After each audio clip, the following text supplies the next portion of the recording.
18ஆம் படி தாண்டி பகவானை உரை வேண்டி கற்பூர ஜோதிதனை கண்டோம் ஐயா. நாங்க கற்பூர ஜோதிதனை கண்டோம் ஐயா.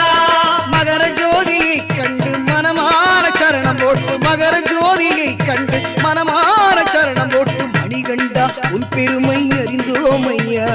மணிகண்டா உன் பெருமை அறிந்தோம் ஐயா. சாமியே சரணம் ஐயப்பா சரணம் சுவாமியே சரணம்